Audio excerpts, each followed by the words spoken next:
Hey guys, I want to start off today on a good note, talking about how to practice for tournaments or a guiding situation. So, if you're a guide or you're a tournament angler, how do you go about the most effective and efficient way of practicing? Because my whole program is about efficiency and everything I do, line selection, lure selection, organization, everything is very structured and disciplined, and it's like a doctor going into surgery. I have everything, all my tools laid out. I have a game planned. There's a pre-practice, like a recital that I do in my head to like prepare. There's a practice. There's a post-practice observation period that I go through. I really break it down and take it very seriously. So that's what I'm going to discuss here is how is it that I break down the new lake or a lake where I live, but I know that I haven't been on the big fish lately or fish in general, and I need to just find something and get a clue so that I can kind of play off of that, right? Because everything that I'm trying to do is to play off of clues. So there's a few things that I don't want to forget, like the most important things about practice. Uh, I think every bite means something. A lot of people feel like, oh, it needs to be one bite or two bites to tell you what's going on. I just need a bite. I get one bite and I play off of that bite, and it just like opens up the world to me. It just takes one bite. So, like, there's big fish that come on one bite, just on a single bite during the day, and then there's little fish. Generally, I learn more from the big fish, obviously. And the reason why, if it's not so obvious, is because big fish seem to be very careful, number one, with where they're going. They're smart, they're wise to fishing pressure. Number two is that big fish seem to be very seasonally they seem to be very influenced by season. Of course, all fish are, but I think really big fish adhere to like patterns hard, and they're more conditioned to do the exact thing every year. So like a big fish tells me it really solidifies what I'm doing, and by big fish I mean like 3 pounder, 3 pounder and up. I would say that really tells me a lot. If I catch one of those, there's a very obvious reason why they're there. Not obvious, but there's a very true and for sure reason why they're there. I guess that's what I'm trying to say. Um, if I catch a little one, I know that there's more in the area. So what I do first, I thought about how I was gonna do this and talk about the practice situation when I pull up, like a Google. There's not a whole lot that I really super want to like pull up on like Google Maps and all that or Google Earth, but I mean I can a little bit. It's more like dictate about what it is that I'm saying. It's not really specific to any lake or anything like that, but I'll pull it up just for the heck of it. Um, Basically, what I think about is like the main things I would say are like color. I would say action. Well, no, I would say color. That's gonna tell me like the species, of course, of the forage that they're eating. Um, Depth. So like what depth range my bait gets to. If I'm throwing a crankbait and it's bottoming out in 11 or 12 foot and it's just kicking on the bottom, like I know those fish are more bottom oriented if they're striking when it's on the bottom. And some of that stuff may seem kind of self-explanatory, but it's really not because you don't think of things like that when you're new to fishing. So color, depth, either it's the depth that the bait's at or the forage is at, or it's basically just the depth that the fish are hunting in, the zone that they're looking at and concerned with. That's a great way to explain it. It's the zone that they're concerned with and looking at. Um, and then the action, color, depth, and action. Those are like my three main things initially, and also obviously location. And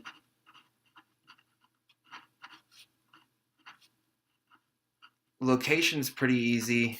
That's the one I'm going to use for like Google Earth and all that. But the color, there's basically three types.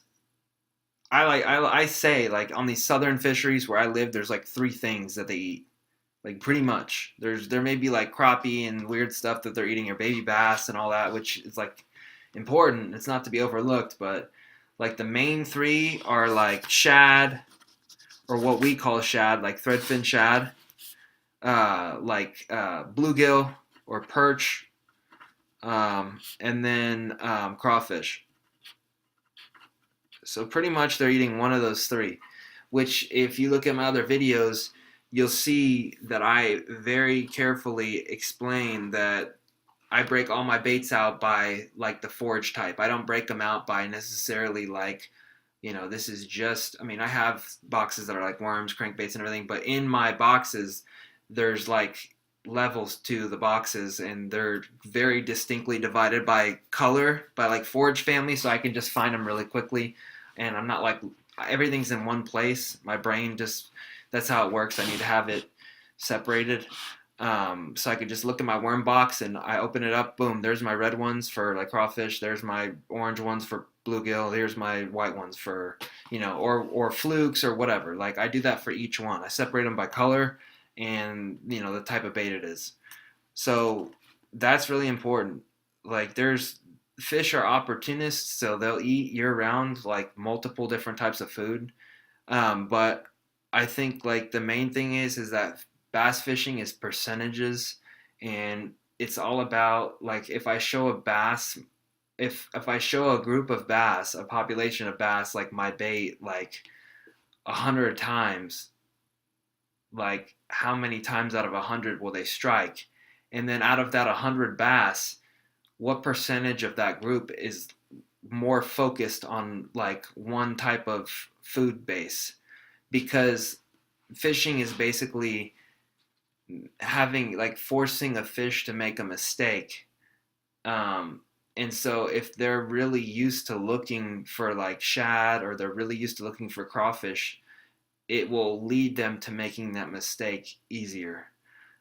So like if all they're doing is swimming around looking up towards the surface following clouds of bait, like shad or whatever, they would hit a crawfish bait, but they're just like, it's like a cat that you get its attention with something, and it's just all over like trying to follow whatever it is that you're waving at it. It's like it gets their attention a lot easier because that's what they're looking for, like actively. And I think that like one of the questions that I guess this could lead you into is, why would they be on shad? Why would they be on bluegill? And why would they be on crawfish? Um, it has to do with the time of the year. It's all about vulnerability, I think. And so sometimes, like for example, with the bluegill, and this is a lengthy explanation for practicing, but all of this comes into play for practice. Whether you're going to guide someone on a fishing trip or you're going to go catch some fish for a tournament, you need to know these things.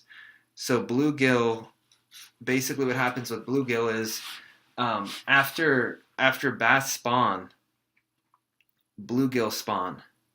And when bluegill spawn, they become vulnerable because they have to guard their nest. And so they're always in one place, and they're kind of limited to the radius of their nest. So if you have a circular nest and you have a center point, they'll just walk around the exterior of that nest guarding it. They're not really going to leave there. And the bass know that. So the bass can, like, it's easier for them to get a quick meal because they're not all over. They're locked in on that nest. So like bluegill become really, like fish start keying in on bluegill after the bass spawn. That's the first thing. For the shad, they school up and move around a lot, like in the fall. Um, and so when they get in these big groups and they're going around, like big groups are like bait fish school up in big groups to protect themselves. Um, it's like a defense, but also on the same token, like there's a lot of bait that's migrating. That's a great way to say it. There's a lot of bait that's migrating in the fall period, like the traditional fall period that you hear people say, "Oh yeah, it's all about shad." Like the bass know that they're in this migratory thing, and they gorge on these big, huge schools that get bunched up together and they get kind of corralled. That's what is the key. Like especially in the creeks in the fall, there's little areas where the bass wolf pack up and they push them into little areas, and all this volume of bait is caught in this little area in this pocket, and fish just annihilate them. They keep them corralled up and they keep them vulnerable. That's what I'm trying to say. That's when you want to do the shad thing, look like a shad, because that's what they're used to looking at, and you have an easier time helping them to make a mistake. The crawfish thing, from like late fall and like early winter until the fish spawn, crawfish, whatever it is that they're doing developmentally, they become highly vulnerable. And another thing is, um, so I'm not sure exactly what that thing is. I think it has to do with like their mating period, but I'm not 100% sure. But I do know without a shadow of a doubt that fish always eat crawfish from like that late fall to early winter to like pre-spawn, like that period there from like in the south here where I live in Texas. It's probably like October, November, probably like November more than anything to like February or March. November to February, I'd say. November to December, January, so like 4 months. They eat crawfish, so it could be because of some vulnerability when it comes to like their seasonal activity and their mating and all that. But it also, and I'm not 100% on that, but it also is that a lot of fish congregate on hard cover in the wintertime because it's cold out and that draws heat.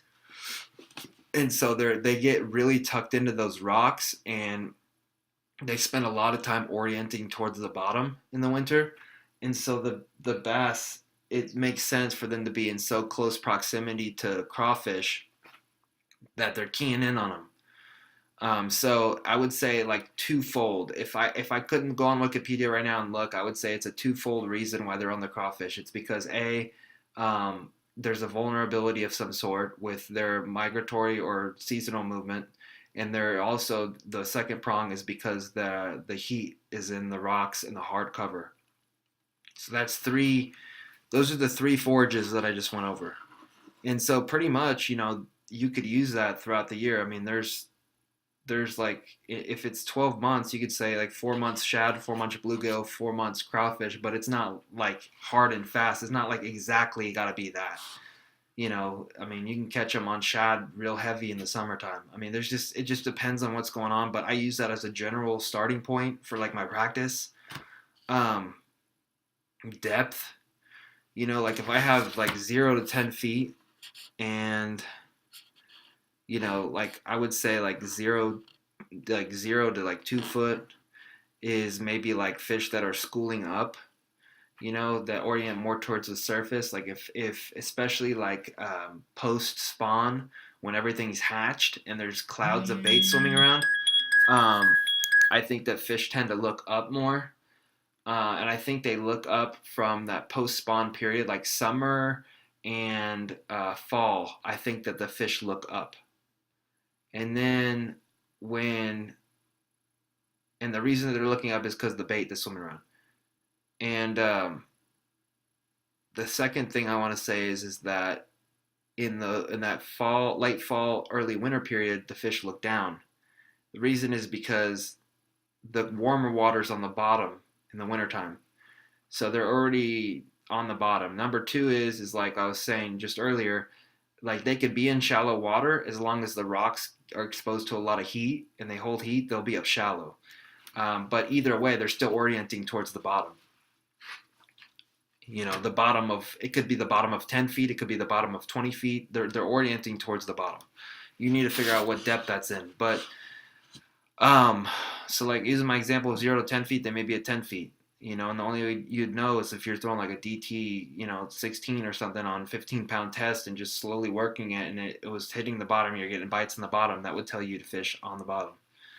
Um, and then like top waters and stuff like that, if they're moving around looking up, um, or if the cover that they're orienting to, like lily pads or something, is pushing up against the surface of the water. Like if there's the air up here and the water down here, and on that line is the lily pads, like the fish are orienting themselves towards that line. If this is the line, the fish are swimming under here, orienting themselves towards this cover. This is the open air up here. This is the water. Um, then, like, since that's the cover that they're using, you want to get as close to them as possible. So it would make sense to use like a top water bait in certain situations, and like it's right there. Sometimes they're in the middle of the water. Even when they're looking up, the fish may be a little bit positioned a little bit lower in the water column, but looking up towards bait that's slightly above them. So like, I'm trying to think like rattle traps or jerk baits, like suspending jerk baits or spinner baits or swim baits. Sometimes, I mean, a lot of times I get bit on the swim bait when it's on the bottom. But like little swim baits and stuff, jerk baits, like I said, baits that are more like swimming a worm. You throw a worm out and just retrieve it steadily with a ribbon tail, and it just makes like a action like that. That's one of the things you could do for like fish that are in the middle of the water column. But I just throw all these different baits depending on the activity level and things, and I find out what they're hitting. And then by what they're hitting, that tells me a lot, like what's going on. If they hit the white crankbait, it tells me that they're keyed in on shad. If they hit the white crankbait in 10 feet and the bait's bottoming out, that means I need to be fishing towards the bottom. If they hit it when it's arcing up and it's going from deep to like up real quick, and when it changes the direction they hit it, but they hit it like halfway in the water column, then they're suspended. They're like in the middle of the water column. The action, that's like the action's like if I throw a Carolina rig versus a Texas rig, or if I throw a spinner bait or like a chatterbait, or like I modify my action depending on the activity of the fish. And the way I always look at activity is like there's a point like a fish, and then outside of that once again is like a radius, and then like a circle, and it's basically like how far is that fish willing to reach out and grab their food or whatever. So when it's really tough, they needs to stay right in front of their face. When they're really aggressive, their strike window, the distance that they're willing to go out, it increases. So it could be a small circle and get bigger, bigger, bigger, bigger. But all of that depends on like cloud cover and barometric pressure and what the wind's doing, like how active they are. So if they're hitting moving baits, then I know that they're pretty active and they're willing to jump out and reach. But if they're not and it's in front of their face, I know that strike window is smaller, and it's like a chicken or the egg thing. You could throw the bait and figure that out, or you could figure that out and throw the bait to get it. The right bait for the conditions. But the second part, like just figuring it out and then throwing the bait, that's more you have to learn what conditions dictate what type of bait and stuff, which just takes time. But location, I pretty much just like look at most of the time I just keep it super simple, and I think about like what section of the like the creek or the lake that they're in, I guess. Like I like to break everything into like thirds to make it super easy. This is like Canyon Lake here. So generally, like I try to think about like so this creek right here, for example, this main creek arm, and this is like the main lake. If you zoom out right here, this is like the main lake. But this is this creek arm here, for example. Um, the reason why, how do I make this super easy to understand? Like this is something that's like super important. The main lake out here towards the mouth, like this area here where I'm moving this little hand mouse thing is like the first third of the creek, I would say. This here in the middle, that's like the second third, and then the back third. And the thing is that the reason that they move into the creek in stages with their migration, like in the fall, everybody says that the fish move into the backs of the creeks, and then they move out in the winter. And then in the spring, they say they move into the backs of the creeks and they move out in the summer. Like, but the reason they do that is because the available depth in those areas. So like there's more deep water close to the bank in the first third of the creek near the main lake because of the way that the topography of the land is. There's just more deep water close by in those areas. And when you get to the very back, it flattens out. There's less deep water close by. So when it's like really hot or really cold, those extremes, they need access to deep water close by for security, for like, comfort and water temperature and, just their seasonal needs. They need access to deep water. So the first third has the most deep water nearby. It's closest to the main lake. And then as all this creek arm here it's a flooded creek bed. Like there was a little stream that ran through there before, and then when the lake flooded, or it tended to collect water because of the topography of the land, it was like a drain. And then as it got more water on it, it's like this major creek arm, but in the back it kind of peters out. Like the creek becomes like shallower, shallower, shallower, shallower. In the middle, it's like in between. And so it's not that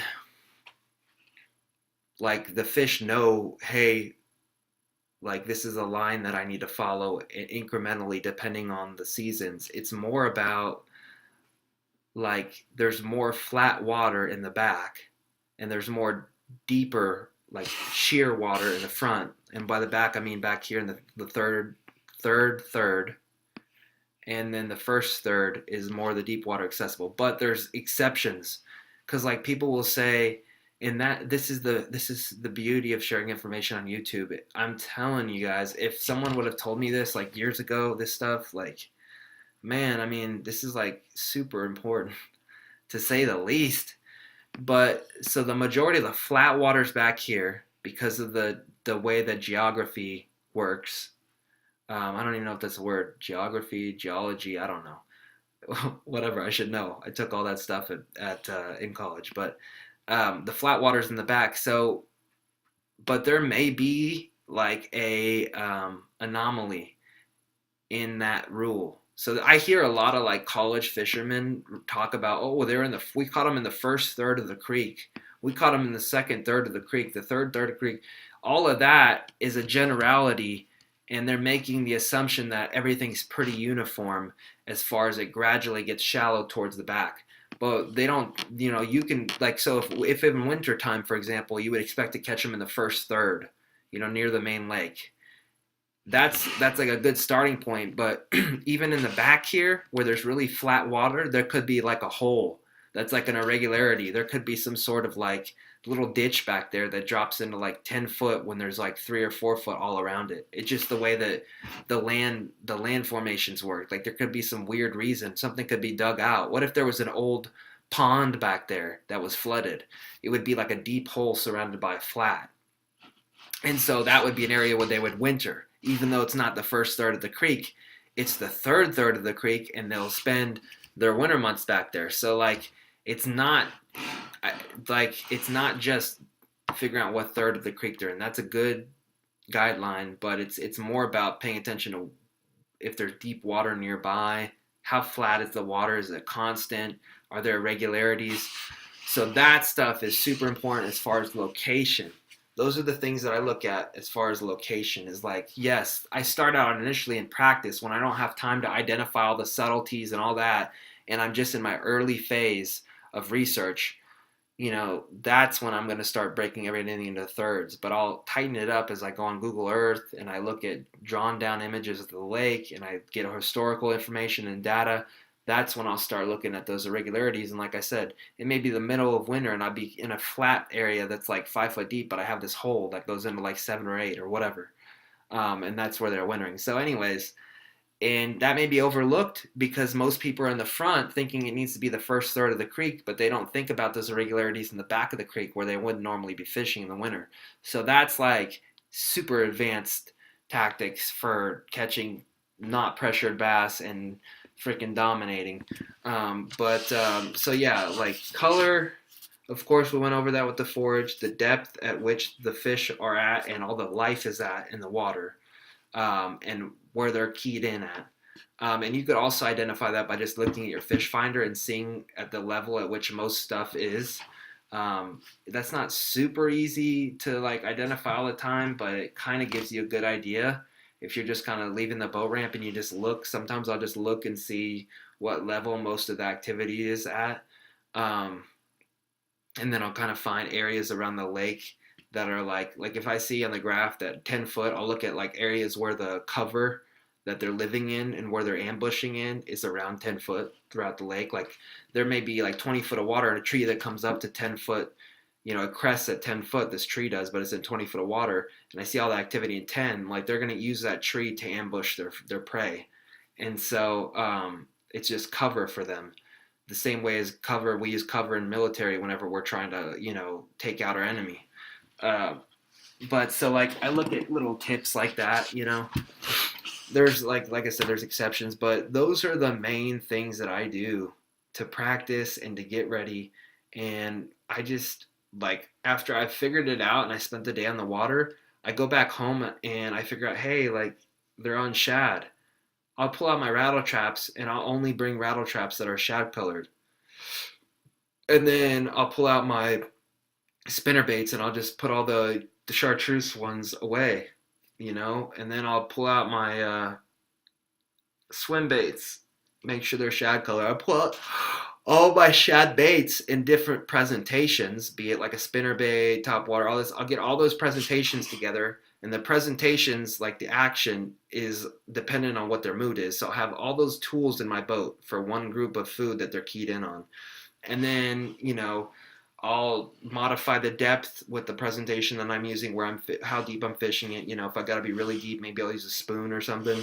And then location, like I said, it's really not that hard. This is like a systems way of viewing bass fishing, and it's like an academic way of looking at it. It's not just like a Bubba mentality, like just go out there and flip the bank and throw your bait up to the sticks or whatever. I mean, there's a true science to this, and it makes complete sense when you look at it. And I'm so happy everything's coming together, and I'm finally getting it. But yeah, I think that's plenty of information for this video. I'm going to continue to put out great content. I know that not everybody views my videos yet, and I'm just starting kind of on YouTube. I've been going at it for like a couple months, I guess, but like I'm more wise now. I'm almost 30 years old. I've been guiding for the last 10 years, and like I'm finally starting to figure it out. I feel like I'm kind of at a mastery level at what I'm doing. Obviously, I'm going to get a lot better, but I'm at least at that core competency level to where I have an understanding of how to do my job.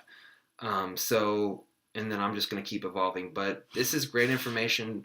I highly recommend that you guys just go back through the stuff that I'm, trying to teach, and just watch all my videos, and you'll see that a lot of concepts that I talk about are found in time after time in different videos, and they all merge and blend together to give more of a complete picture. So I'm so passionate about the work I do, and this is a great resource. It's a shortcut to learning, and obviously you have to go out there and apply this stuff and get confident in it, but I hope my goal is to make it a little bit easier, to help you save some time, and more importantly, to share with you it will give you the opportunity to catch a great fish and make your day and make your weekend, because that's why I do it. I love it. So, anyways, tune in next time for more information, and I appreciate you watching my video. Thanks.